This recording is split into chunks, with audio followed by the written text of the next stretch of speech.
Hi friends, आपका मेरे channel पूजा commerce classes में स्वागत है। मैं आपके लिए लेकर आई हूँ कॉमर्स की क्लास। ये क्लास हाईकॉम, BCom, MCom, NEET, PhD, commerce से रिलेटेड ऑल कंपटीशन एग्जाम के लिए इम्पोर्टेंट है।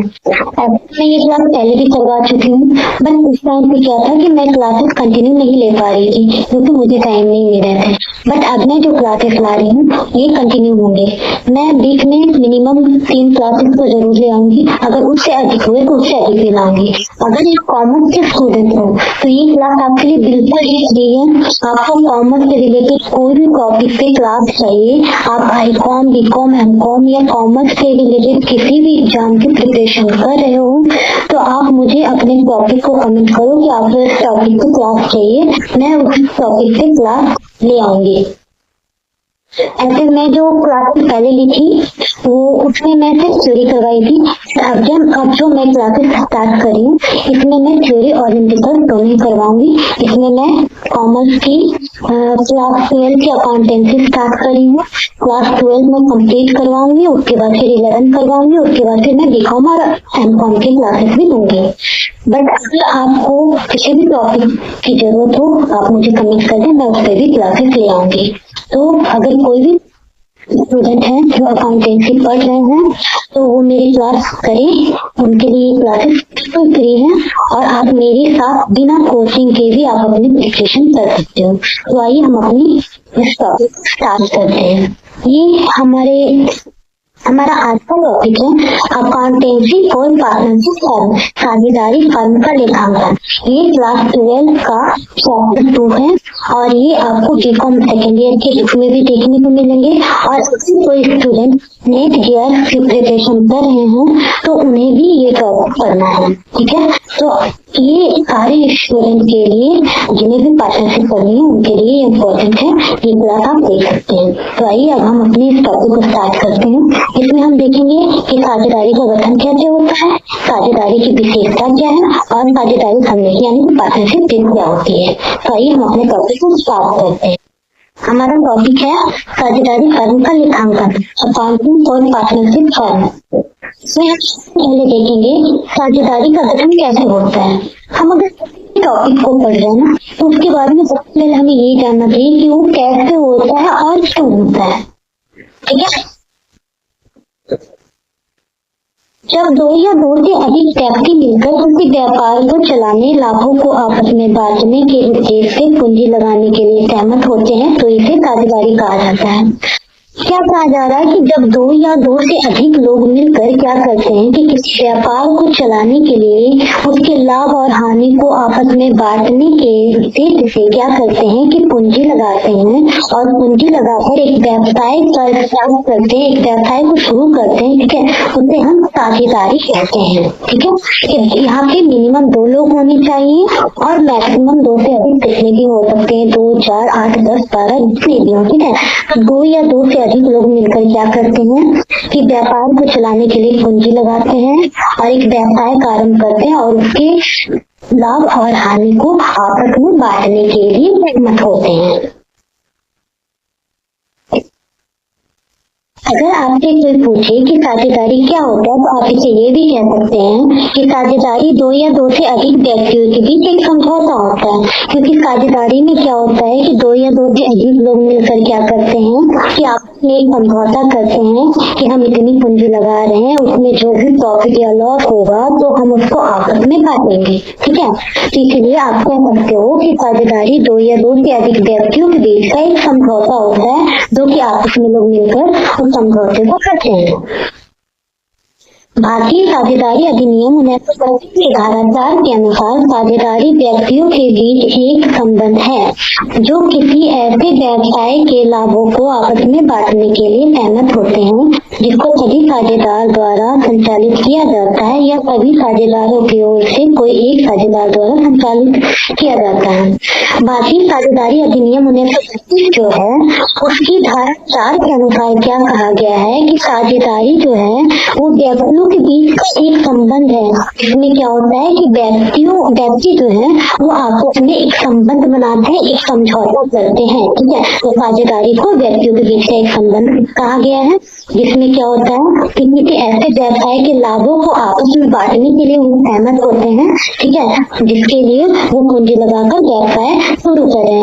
और व्यवसाय का संचालन जो है वो सभी साझेदार के द्वारा किया जाता है, यानी कि सभी साझेदार संचालन करते हैं, या फिर सभी साझेदार की ओर से क्या किया जाता है, किसी एक साझेदार को चुन लिया जाता है, ये व्यवसाय का संचालन करेगा, व्यवसाय का देखरेख करेगा, और वो व्यक्ति फिर व्यवसाय का संचालन करता है। तो या तो ये सभी साझेदार के द्वारा हो सकता है, या फिर सभी की ओर से किसी एक साझेदार के द्वारा भी संचालित किया जा सकता है।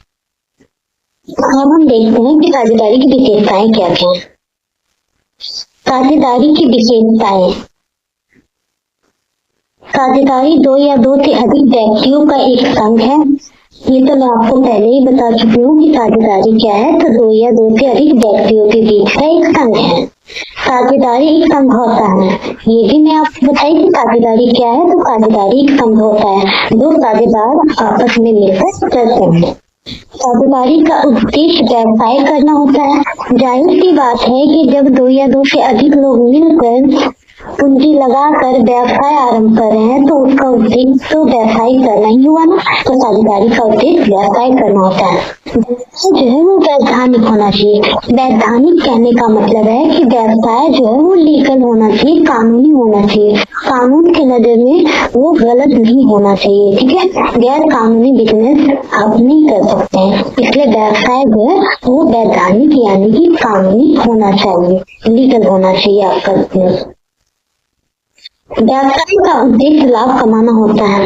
हम कॉमर्स के स्टूडेंट हैं तो हम ये बहुत अच्छे से ये जानते हैं कि व्यवसाय का उद्देश्य लाभ कमाना ही होता है, क्योंकि कोई भी व्यक्ति हो जब वो अपना व्यवसाय आरंभ करता है तो उसके उद्देश्य करता है कि वो प्रॉफिट वहां से कमा सके। ठीक है, तो किसी भी व्यवसाय का उद्देश्य यही होता है कि वो वहां से प्रॉफिट अर्न कर सके। तो व्यवसाय का उद्देश्य लाभ कमाना होता है। लाभ हानि का विभाजन।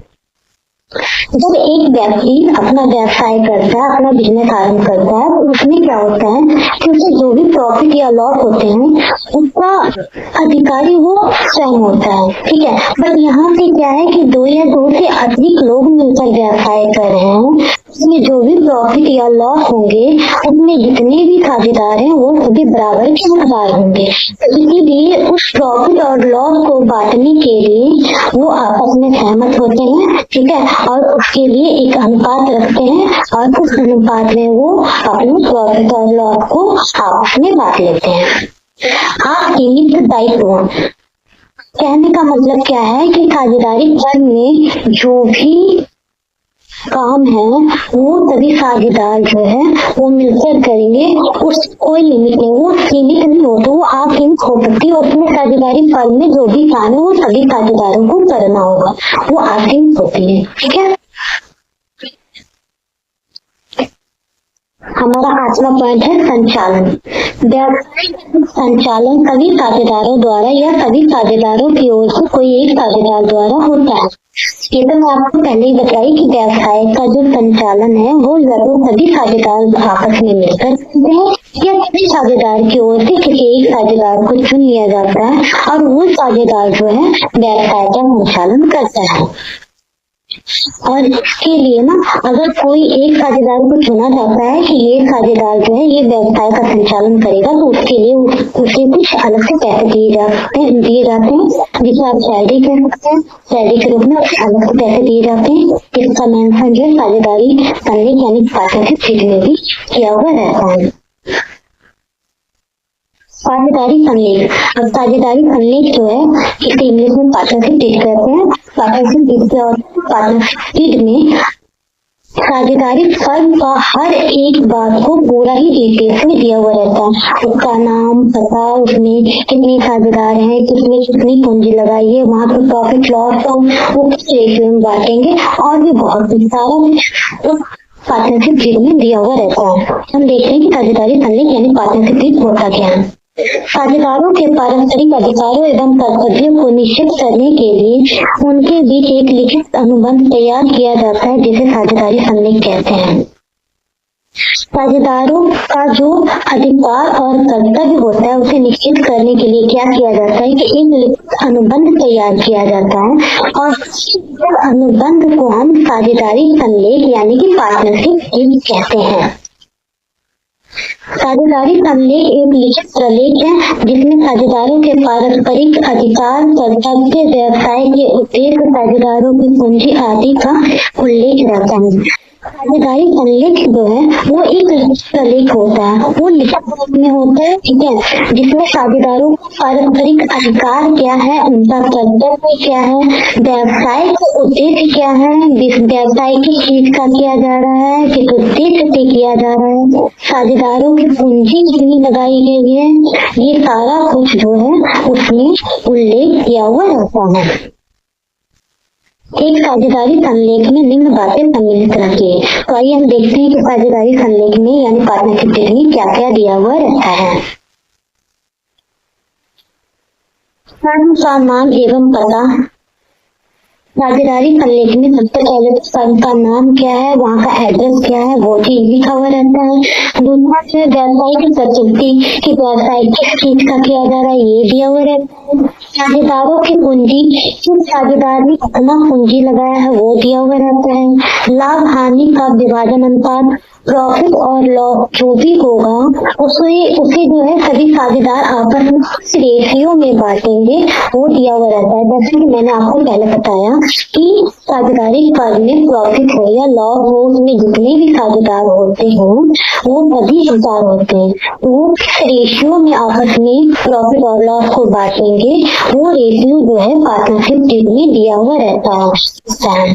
साझेदारों की पूंजी पर ब्याज, साझेदार पूंजी लगाया है उन्हें कितना ब्याज मिलेगा ये भी लिखा हुआ रहता है, ब्याज मिलेगा या नहीं मिलेगा, ठीक है।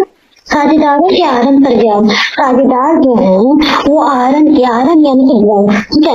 तो साझेदार जो ब्याज किए हैं अपने बिजनेस पे, तो उसके लिए उन्हें कितना ब्याज देना होगा या नहीं देना होगा, हर एक जिसमें लिखा हुआ रहता है।